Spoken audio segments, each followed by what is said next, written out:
Good morning, praise the Lord. सभी मसीह भाई बहन बच्चों को, दोस्तों को नमस्कार, सत श्री अकाल, आदाब। जय प्रभु यीशु मसीह की। कैसे हैं आप लोग? आशा करता हूँ खुश होंगे, आनंदित होंगे, सुरक्षित होंगे और भला चंगा होंगे। मैं भी खुश हूँ, आनंदित हूँ, सुरक्षित हूँ और भला चंगा हूँ। और सब बातों के लिए उस जीवते अद्वित परमेश्वर प्रभु मसीह यीशु को, जो हमसे आपसे प्रेम रखते हैं, दिल से धन्यवाद करते हैं कि शुरू से लेकर के आज के दिन तक उन्होंने अपने बलवंत धर्म देने हाथों में लेकर के संभाला और आज के दिन तक जीवित रखा है। और आज का दिन आशीष भरा दिन दिया और अपने सत्य वचन से हमारे जीवन में भरपूरी की आशीष देने के लिए उन्होंने दया कृपा किया है। आज जो वचन दिया है परमेश्वर ने हम सब के लिए, वो बहुत ही हमारे जीवन के लिए, आपके जीवन के लिए आशीष का भरपूरी का कारण है। हमें,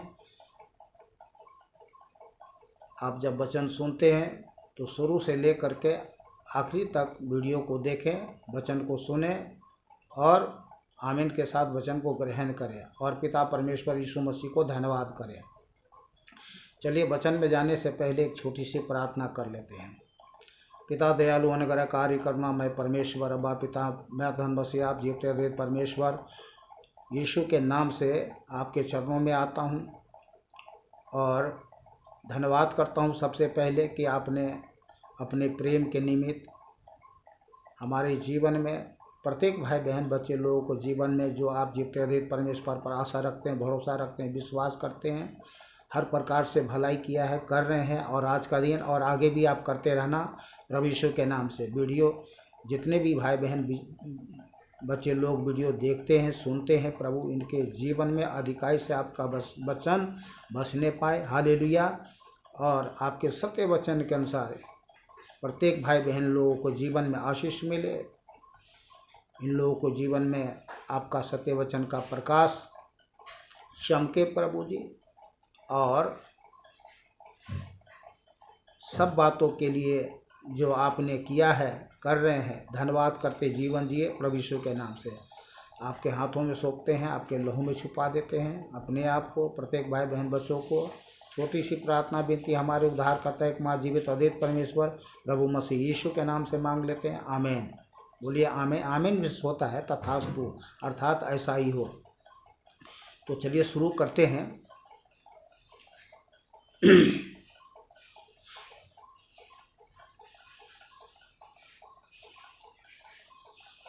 प्राण की मृत्यु दूसरी मृत्यु है जो न्याय के समय सुनाया जाएगा दंड के रूप में।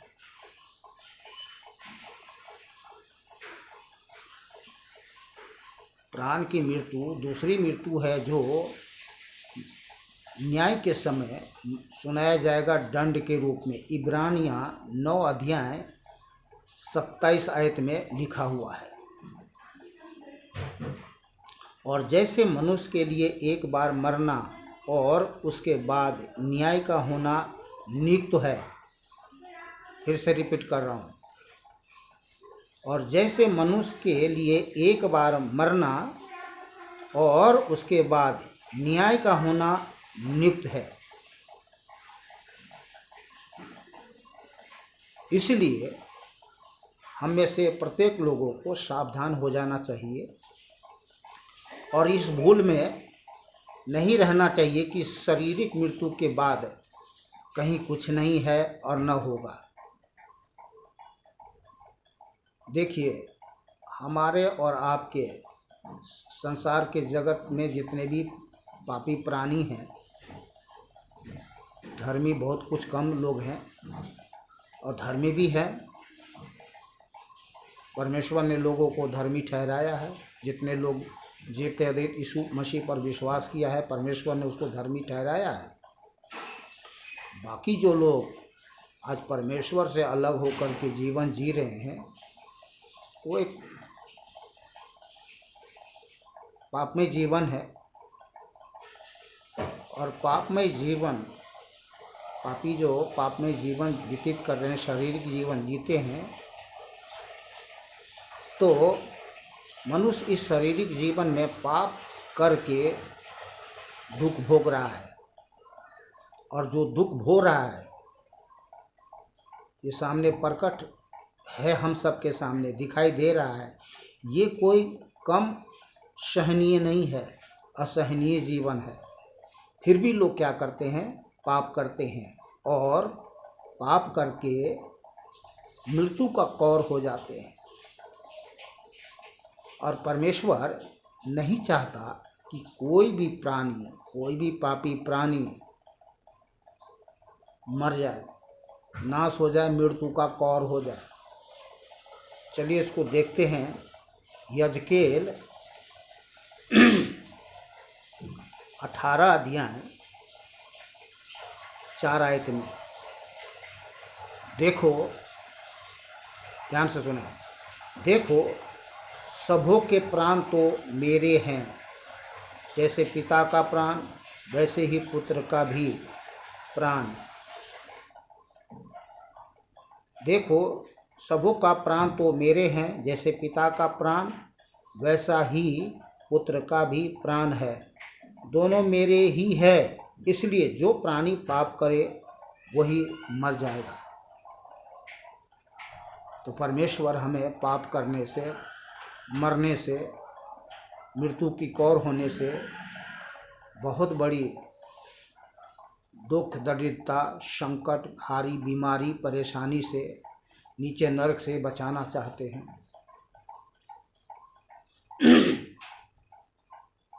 और रोमियो 6 अध्याय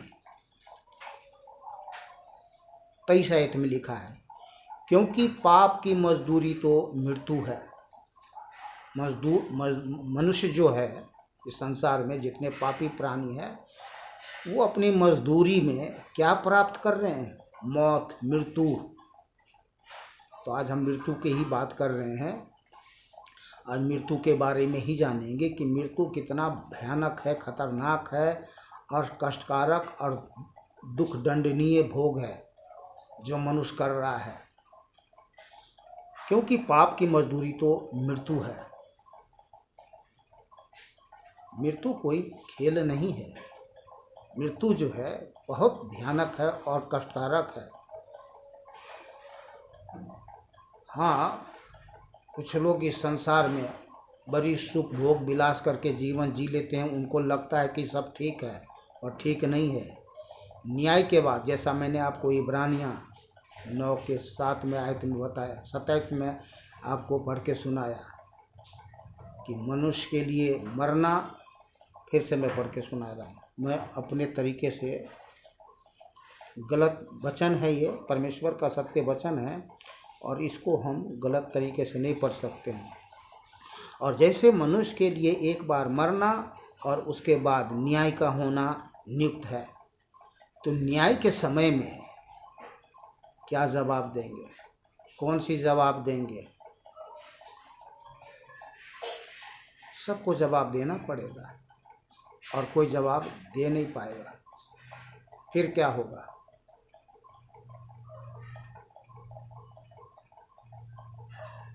देखिए, यहाँ तो दया है, वहाँ दया नहीं है। न्याय के समय में दया नहीं है। इसीलिए हमें से प्रत्येक लोगों को अपना मन फिरा लेना चाहिए, पापों से मन फिरा लेना चाहिए, तौबा कर देना चाहिए, और जितने अधिक परमेश्वर यीशु के चरणों में आना चाहिए, माफ़ी मांग लेना चाहिए, और क्षमा मांग लेना चाहिए, और बोलना है, अरे और ज़्यादा कुछ नहीं करना है। स्वर्गीय पिता, प्रेमी परमेश्वर, दयालु भला परमेश्वर, मैंने आपके चरणों में आया हूँ। चाहे आपका नाम जो भी हो, नाम बोलिए। जाने अनजाने में जो कुछ भी मैंने गलती की, अपराध किया, पाप किया, क्षमा कर दे, मुझ पर दया कर दे, मुझे नया जीवन दे दे प्रभु जी। अपना बेटा बना ले, अपना बेटी बना ले। आज से मैं इस संसार में रहते हुए एक सच्ची अच्छी जीवन जीना चाहता हूँ। मुझे नया जीवन देकर अपना बेटा बेटी बना ले। परमेश्वर जो दयालु है आपके पाप को क्षमा करेगा, दया करेगा, कृपा करेगा। जैसे अन्य लोगों को नया जीवन दिया, मुझे नया जीवन दिया, सबको नया जीवन दिया। जितने लोग उसके पास आया, ये नहीं किया, परमेश्वर ने उसको दोष नहीं लगाया कि तुमने ये किया, वो किया, यहाँ किया, वहाँ किया, सब मैंने देखा, अब तेरे पापों का दंड मैं तुझे दूंगा, तुझे भुगतना पड़ेगा, भरतना पड़ेगा। ऐसा नहीं, डराता नहीं है, मारता नहीं है। कहता जा बेटा कोई बात नहीं, काला किया, पीला किया, नीला किया, जैसे भी किया, कहीं भी किया, छुप के किया, जंगल में जाके किया, चाहे होटलों में जाके किया, चाहे पहाड़ के गुफाओं में जाके किया, एंजॉय के नाम पर जितने भी जो पाप किया तूने, मैं सब जानता हूँ। पर कोई बात नहीं, भली अच्छी बात यह है कि तुम मेरे पास आया, जा मैं तुझे माफ़ करता हूँ। इतना दयालु है वो। तो उसकी दया जो आपके ऊपर, हम सब के ऊपर में आज तक है, और हम अभी तक नहीं मरे हैं, इसका मतलब नहीं है कि हम मनमानी करते हुए जीवन जिए। परमेश्वर की दया का उल्लंघन करना, अनदेखा करना, मनमाना करना भयानक है, भयानक दंड है, जो इस शारीरिक जीवन में तो होगा ही होगा। इसके बाद में प्राण की मृत्यु, जो दूसरी मृत्यु है, न्याय के समय सुनाया जाएगा, वो नरक दंड है और बड़ी भयानक है। चलिए हम आगे चलते हैं। परमेश्वर पर पिता को हम धन्यवाद करते हैं कि आज हम जीवित हैं। जैसे मैं पाप कर रहा था, अगर मैं मर गया होता तो नीचे नरक में तड़पते रहता अभी तक। मैं सच कह रहा हूँ मैं आपको, आज मेरा आत्मा, प्राण, देह जो परमेश्वर ने त्रिएकता में बनाया है, हम सबको बनाया त्रिएकता में, धन्यवाद करता हूँ कि हे प्रभु, मेरे आत्मा, प्राण, देह को, सबको प्रभु आपने शुद्ध किया, पवित्र किया, नया जीवन दिया, अपना बेटा बेटी बनाया। तभी तो मैं आपको वचन सुना रहा हूँ। अरे भाई, मैं कोई बाबा जी, गुरु जी, स्वामी जी नहीं बन गया, कोई पाखंडी गुरु जी, बाबा जी, स्वामी नहीं बन गया हूँ। मैं जैसे था वैसे ही हूँ। पर हाँ, मेरे एक चरित्र, सोच, विचार बदला है। मेरे मन मस्तिष्क में ईश्वर का प्रकाश है, परमेश्वर का सत्य वचन मेरे हृदय में है, आत्मा में है, आंतरिक मनुष्य में है, जिसको दिल भी कहते हैं, उसमें है। और मेरे आत्मा ने अनंत अमरता को प्राप्त किया है, जिसको मैं जान करके आज आनंद और खुशी के साथ जीवन जी रहा हूँ। और इस संसार का कोई भी दुख, भोग, संकट, समस्या, विपत्ति, मृत्यु, शैतान हमारे जीवन को कोई प्रभावित नहीं कर सकता है, नहीं कर सकता। जिसने अमरता प्राप्त कर लिया, उसको क्या किसी बात से फर्क पड़ता है। तो जिसने जीवन पा लिया, उसको मौत से डर नहीं है। आज जिसने जीवन नहीं पाया है, उसके जीवन में डर, भय, चिंता, दुख, भोग, संकट, समस्या, विपत्ति, लोभ, लालच, घमंड, दाग, झुर्री, कलंक, ना जाने क्या कुछ नहीं है। और ये बात भली जानते हैं कि जो मैं कर रहा हूँ, इसका दंड असहनीय है, फिर भी करते हैं, भूल जाते हैं। अब भूलने का परिणाम जो होगा वो भयानक होगा। चलिए आगे चलते हैं, देखते हैं, और बहुत कुछ है। तो ये सब जो कारण है, इस कारण को हम थोड़ा सा देखते हैं। ये जो मनुष्य कर रहा है, पाप कर रहा है, उसमें से एक झलक मैं आपको दिखा रहा हूँ, वो क्या कुछ है।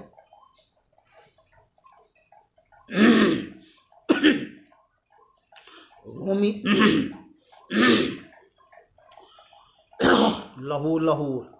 लहू से शुद्ध करते हैं, लहू लगाते हैं अपने गले में। हालेलुया। लहू में जीवन है, कुदरत है, सामर्थ है, सुरक्षा है, चंगाई है। रोमियो 1 अध्याय 18 से 32 आयत तक मैं पढ़ रहा हूँ। इस वचन को सुन करके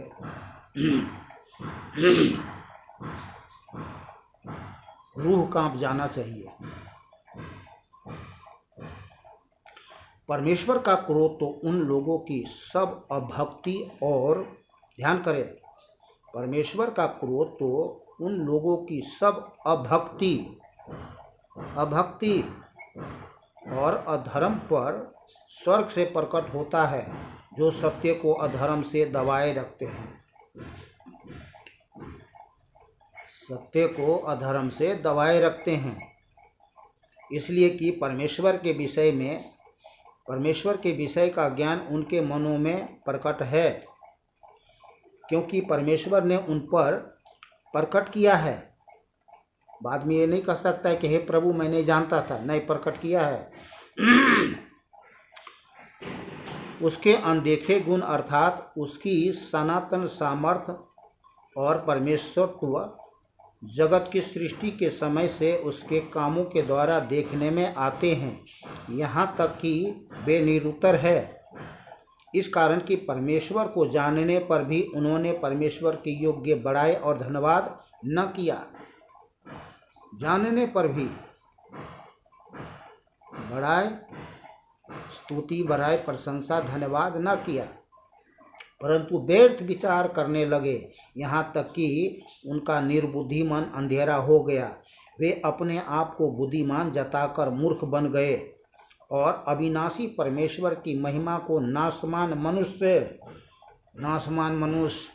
पापी मनुष्य का पूजा और पक्षियों और चौपाइयों, जानवरों की पूजा और रेंगने वाले जंतुओं की मूर्त की समानता में बदल डाला, ताकि खुल करके महापाप कर सके।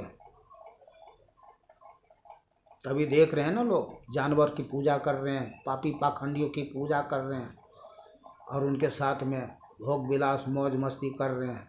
कितने तो अभी जेल में हैं। इस कारण परमेश्वर ने उन्हें उनके मन की अभिलाषाओं के अनुसार अशुद्धता के लिए छोड़ दिया कि वे आपस में अपने शरीरों को अनादर करें, क्योंकि उन्होंने परमेश्वर की सच्चाई को बदल कर झूठ बना डाला। किसने? पापी मनुष्य ने। और सृष्टि की उपासना और सेवा की, न कि उस सृजनहार की जो सदा धन्य है। सृष्टि में जो कुछ भी है उसकी क्या किया? उपासना किया और कर रहे हैं, और उसकी सेवा किया, न कि सृजनहार की जो सदा का धन्य है। वही परमेश्वर है, पूजनीय वही है। लेकिन परमेश्वर की पूजा लोग नहीं कर रहे हैं। सृष्टि में जो कीड़े मकोड़े, सांप बिच्छू, पेड़ पौधा, पहाड़, भेड़ भालू, पता नहीं जाने किसको अनजाने में स्वर्ग दूत समझकर शैतान का पूजा, पापी पाखंडियों की पूजा कर करके अपने जीवन को नाश कर रहे हैं। इसलिए परमेश्वर ने उन्हें नीच कामनाओं के बस में छोड़ दिया, यहाँ तक कि उनकी स्त्रियां भी स्वाभाविक व्यवहार को उससे जो स्वभाव के विरुद्ध है बदल डाला। समझ गए होंगे आप।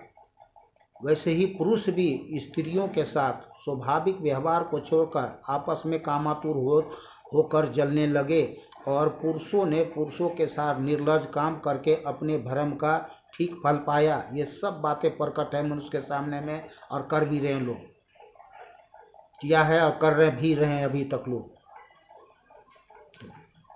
जब उन्होंने परमेश्वर को पहचानना न चाहा तो परमेश्वर ने भी उन्हें उनके निकम्मे मन पर छोड़ दिया कि वे अनुचित काम करे। जा तू कर ले, जो तेरा मन है तू कर ले, बाद में तुझे मैं बताऊंगा। इसलिए वे सब प्रकार के अधर्म और दुष्टता और लोभ गिनते रहिए आप। इसलिए वे सब प्रकार के अधर्म और दुष्टता, लोभ, बैर भाव से भर गए, और डाक और हत्या और झगड़े और छल और ईर्ष्या से भरपूर हो गए, और चुगलखोर, बदनाम करने वाले, परमेश्वर से घृणा करने वाले, दूसरों का अनादर करने वाले, अभिमानी, डिगमार और बुरी बुरी बातों के बनाने वाले, माता पिता की आज्ञा न मानने वाले, निर्बुद्धि, विश्वासघाती, माया रहित और निर्दयी हो गए। निर्दय, दया नहीं, क्योंकि पाप जब मनुष्य करता है तो मनुष्य के जो हृदय जो होता है वो निर्दय हो जाता है, पत्थर बन जाता है। इसीलिए तो लोगों को खून कर देते हैं, गोली मार देते हैं, खून कर देते हैं। कैसे कैसे केस आप लोगों के सामने में आया है, देखे होंगे। तो निर्दय हो गए।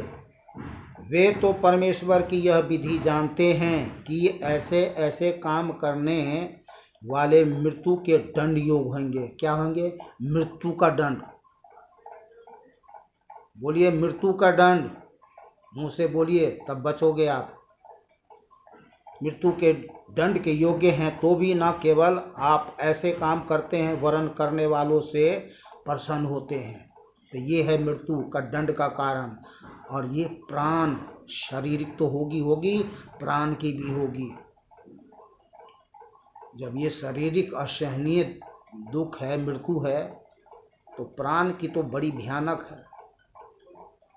जो आग की ज्वाला है, नीचे नरक आग की ज्वाला है जिसमें तड़पना पड़ेगा। ये सब बड़ी भयानक बात है जो कर रहे हैं लोग।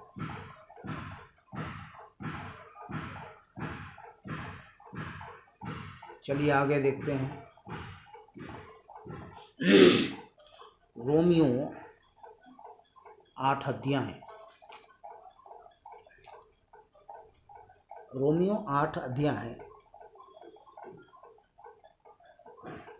5 और 6 आयत में पढ़ रहा हूँ, वचन को ध्यान से सुनो।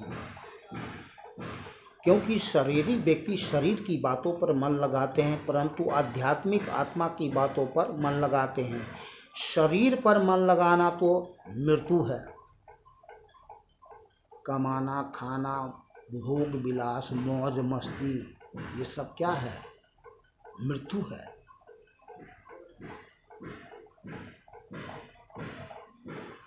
समझ गए ना? ये क्या है? शरीर पर मन लगाना, कमाना, खाना, भोग विलास, मौज मस्ती, जो दुनिया में लोग जैसे जीवन जी रहे हैं, ये क्या है? मृत्यु है।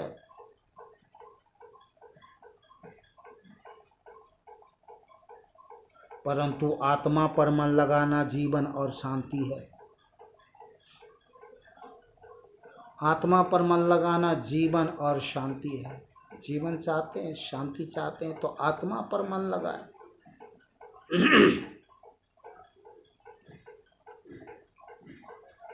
अरे आत्मा ही तो परमात्मा है।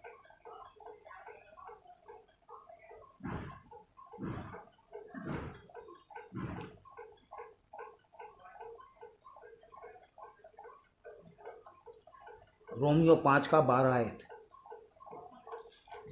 रोमियो 5 का 12 में लिखा है, इसलिए जैसा एक मनुष्य के द्वारा पाप जगत में आया और पाप के द्वारा मृत्यु आई, और इस रीति से मृत्यु सब मनुष्य में फैल गई क्योंकि सब ने पाप किया। सब मनुष्य में मृत्यु फैला हुआ है।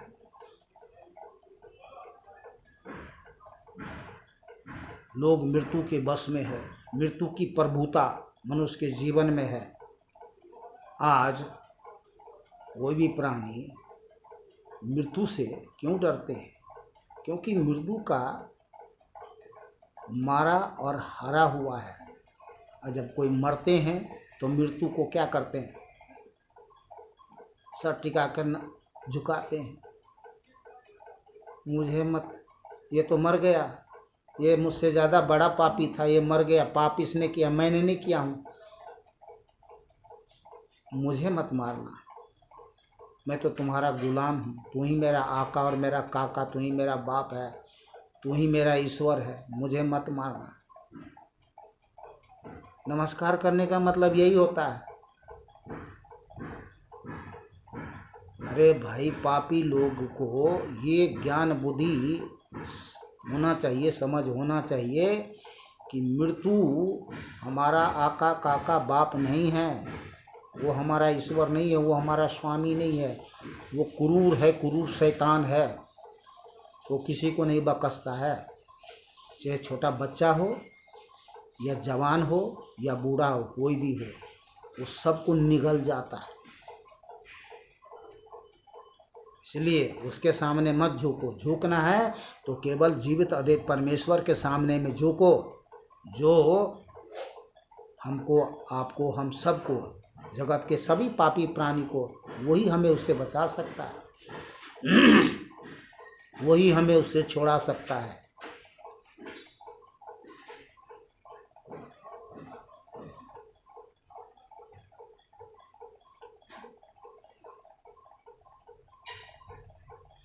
तो यहाँ पर हम देखते हैं कि ये शारीरिक पहली मृत्यु और दूसरी मृत्यु प्राण की मृत्यु दोनों पाप के कारण ही है।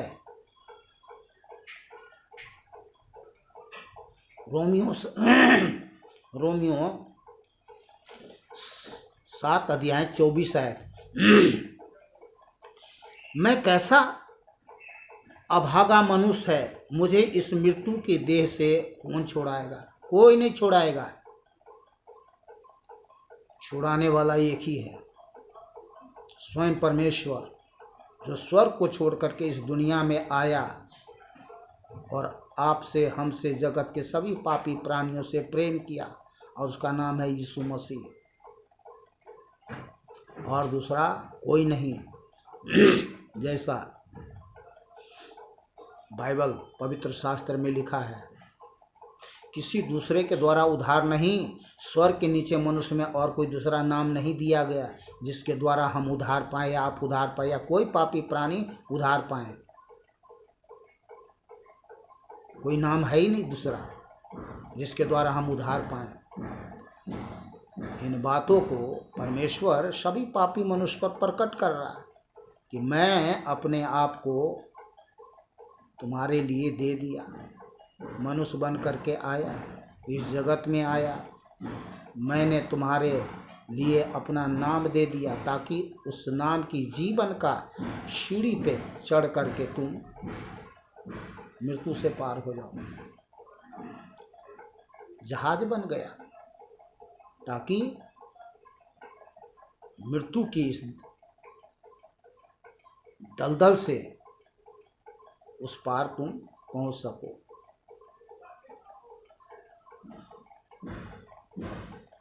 चलिए इस वचन को एक बार और मैं पढ़ लूं।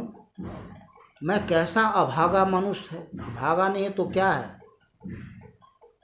मनुष्य अभागा ही तो है, जो पाप और मृत्यु का हरा हुआ है और बहुत कष्टकारक जीवन, दुख से भरा हुआ जीवन जी रहा है, और अंतकरण वो मर जाता है और फिर मरेगा। मैं कैसा अभागा मनुष्य है, मुझे इस मृत्यु के देश से कौन छुड़ाएगा? तो बस वो एक ही है, मैं आपको बता रहा हूँ। अभी दूसरे वचन में फिर एक सवाल आता है यहाँ पे। याकूब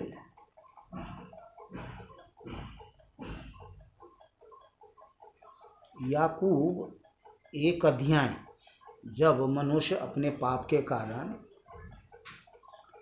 बड़ी दुख, संकट, समस्या, विपत्ति का सामना करते हैं, दंड भोगते हैं, तो क्या बोलते हैं?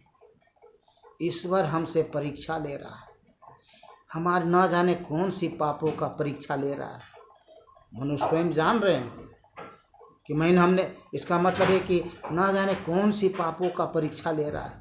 मतलब क्या है? अनगिनती पाप मनुष्य कर रहा है और उसको सुधी बुद्धि है, लेकिन इस बात को पता नहीं है कि वो कौन सी पापों का परीक्षा ईश्वर ले रहा है, जबकि ईश्वर किसी के परीक्षा नहीं लेता। मैं आपको वचन पढ़ के सुना दे रहा हूँ। जब किसी की परीक्षा हो तो वह यह न कहे कि मेरी परीक्षा परमेश्वर की ओर से होती है, क्योंकि न तो बुरी बातों से परमेश्वर की परीक्षा हो सकती है और न वह किसी परीक्षा आप करता है, नहीं करता है। पर मनुष्य क्या कहता है? न जाने कौन सी पापों का परीक्षा ईश्वर मेरे ले रही है। पर यहाँ लिखा है परमेश्वर किसी भी पापों की परीक्षा परमेश्वर नहीं लेता है, परंतु प्रत्येक व्यक्ति अपनी ही अभिलाषा से खींचकर और फंसकर परीक्षा में पड़ता है। ध्यान करें।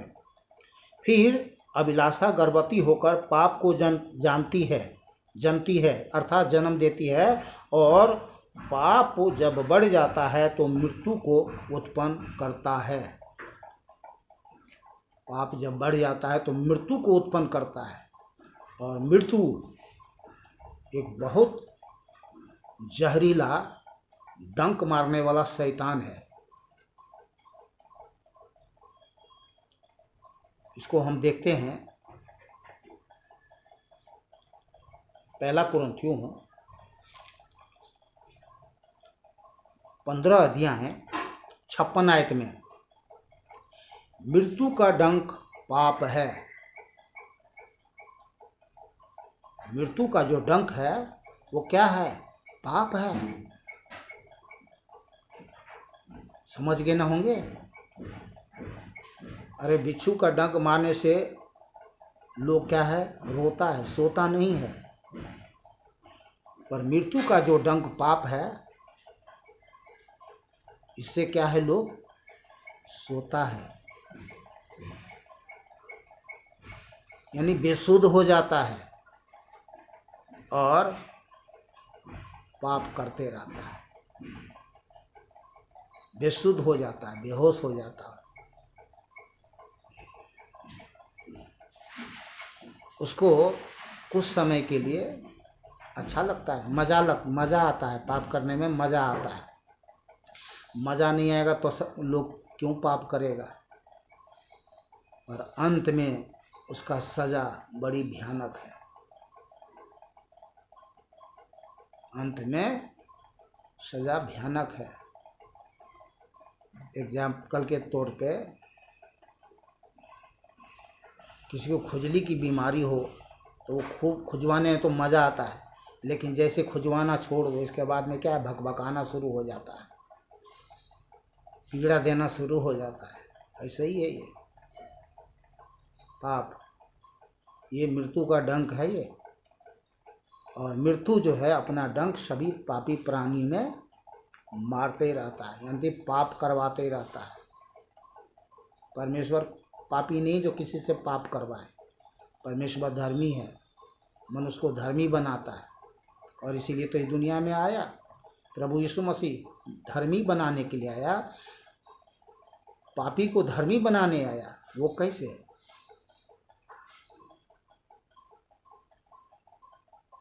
कोई पापी किसी एक अंधा दूसरे अंधे को मार्ग नहीं दिखा सकता। एक पापी दूसरे पापी का उद्धार नहीं कर सकता। उसके लिए आँख वाला होना चाहिए, कोई पवित्र व्यक्ति होना चाहिए जो उसको समझाए, बताए, सिखाए, शुद्ध करे, पवित्र करे। तो परमेश्वर ही है, सब में सब कुछ परमेश्वर ही है। जो देखा, हमारी लाचारी देखा, हमारी बीमारी देखा, हमारा दुख दरिद्रता देखा, हमारी मृत्यु देखी परमेश्वर ने कि ये तो तड़प रहा है, इसको इस दशा में नहीं रहने दिया जाए। चलो जी, उसने जो कुछ भी किया दया करके आया, और आज उस दयालु परमेश्वर का जब इस पृथ्वी पर आया तो उनको जो मान सम्मान गुणगान करना चाहिए, उसकी महिमा करना चाहिए, उसकी सेवा करना चाहिए। अपमान कर रहे हैं पापी, दुष्ट लोग अपमान कर रहे हैं। क्यों कर रहे हैं? इसलिए कर रहे हैं जो शैतान मनुष्य के जीवन में घुसा पड़ा है, और वो परमेश्वर के विरोध में और भी महा पाप करवा रहा है, ताकि मनुष्य जो है और भयानक दंड प्राप्त करे, अनंत काल का दंड प्राप्त करे। दो शैतान का एक ही उद्देश्य है। इसलिए तो बाइबल में लिखा है, चोर किसी और काम के लिए नहीं, चोरी करने, घात करने, नष्ट करने को आता है। प्रभु यीशु मसीह ने कहा कि मैं इसलिए आया कि तुम जीवन पाओ। तो परमेश्वर जीवन दाता है, वो हमें बचाना चाहता है। चलिए हम आगे देखते हैं वचन में, रोमियो 2 अध्याय।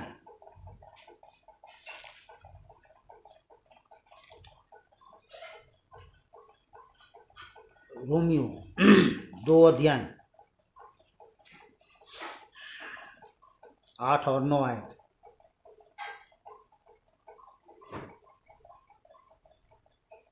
7 से मैं पढ़ रहा हूँ, 7 से 9 आयत तक। जो सुकर्म में स्थिर रहकर महिमा और आदर और अमरता की खोज में है, उन्हें वह अनंत जीवन देगा। पर जो विवादी हैं और सत्य को नहीं मानते वरन अधर्म को मानते हैं, उन पर क्रोध और कोप पड़ेगा और कलेश और संकट हर एक मनुष्य के प्राण पर जो बुरा करता है आएगा। कहाँ आएगा? प्राण पर आएगा, शरीर पर नहीं। शरीर पे भी आएगा पर प्राण पर भी आएगा। जो बुरा करता है, जो सत्य को नहीं मानता, धर्म को मानता है, तो ये बहुत बड़ी चेतावनी है। रोमियो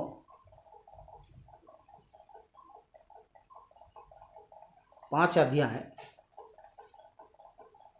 मैं जल्दी से फटाफट पढ़ के सुना दूँ मैं आपको।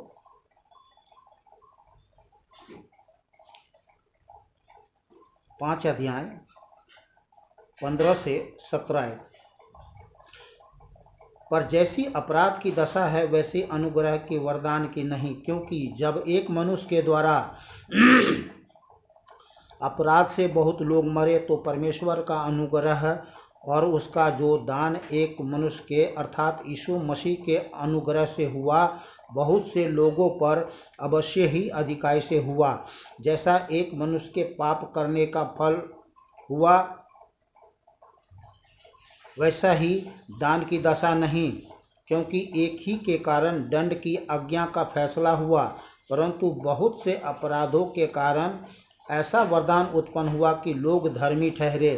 क्योंकि जब एक मनुष्य के अपराध के कारण मृत्यु ने उस एक ही के द्वारा राज्य किया, तो जो लोग अनुग्रह और धार्मिकता वरदान बहुत याद से पाते हैं, वे एक मनुष्य अर्थात यीशु मसीह के द्वारा अवश्य ही अनंत जीवन में राज्य करेंगे।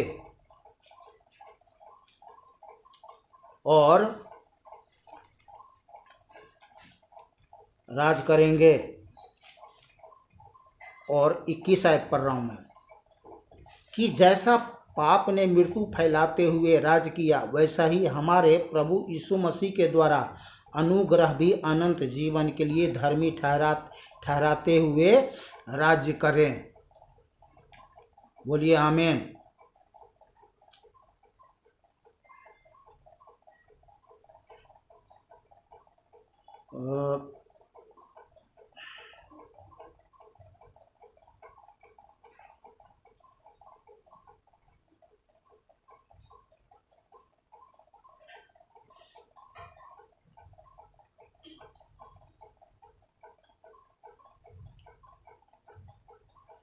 प्रकाशित वाक्य है,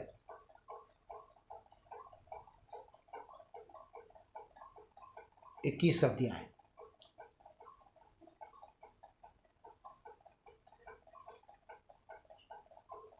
प्रकाशित वाक्य 21 अध्याय।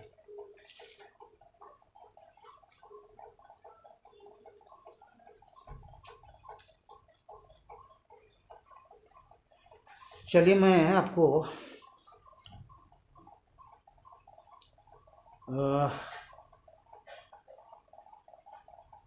चलिए 21 का 8 पढ़ के सुनाएगा।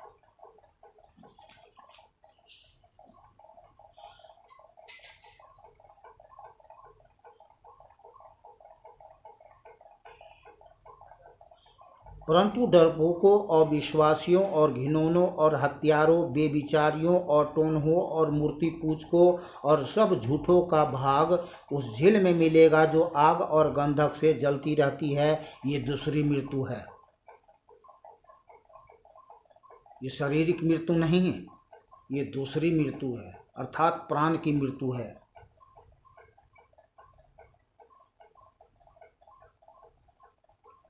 इस वचन को मैं फिर से सुना दे रहा हूँ।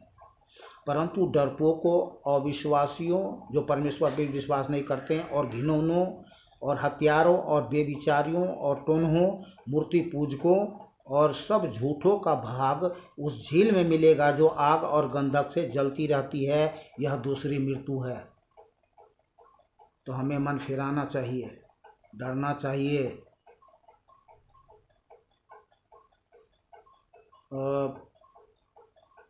रोमियो 8 का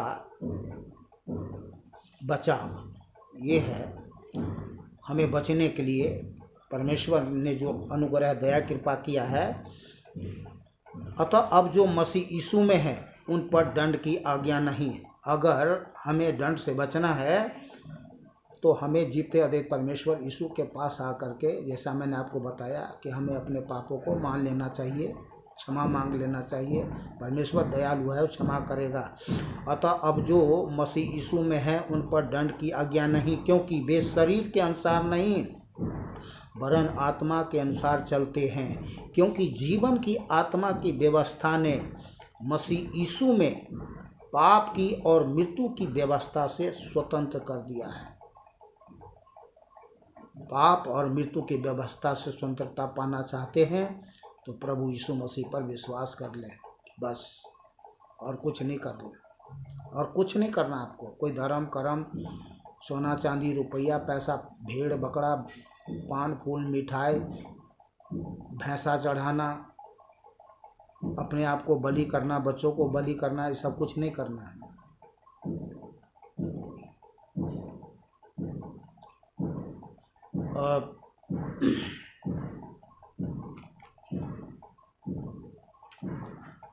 प्रभु यीशु मसीह ने कहा, यूहन्ना 5 का 24 आयत में लिखा है, प्रभु यीशु मसीह ने कहा सभी जगत के पापी लोगों से,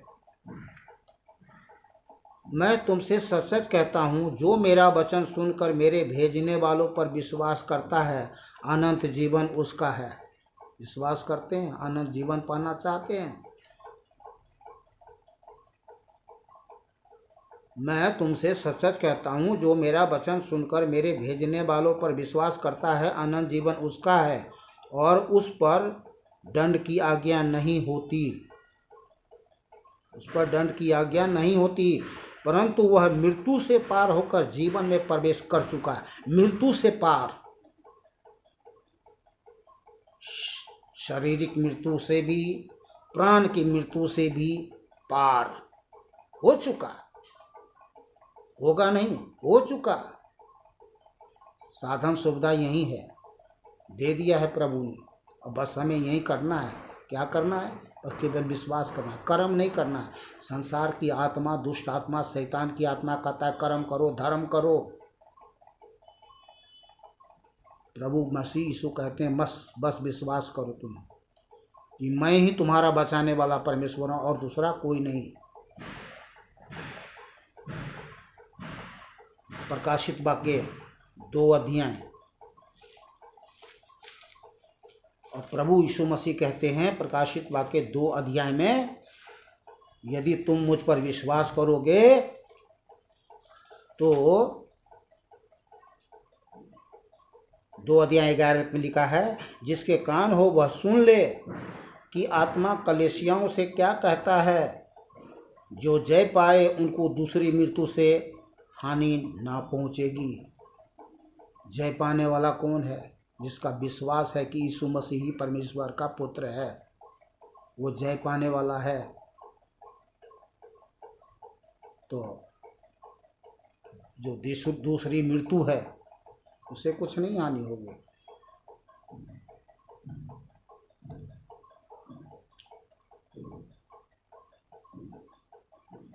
वीडियो थोड़ी सी लंबी होती जा रही, इसलिए मैं जल्दी फटाफट आपको पढ़ के सुना दे रहा हूँ।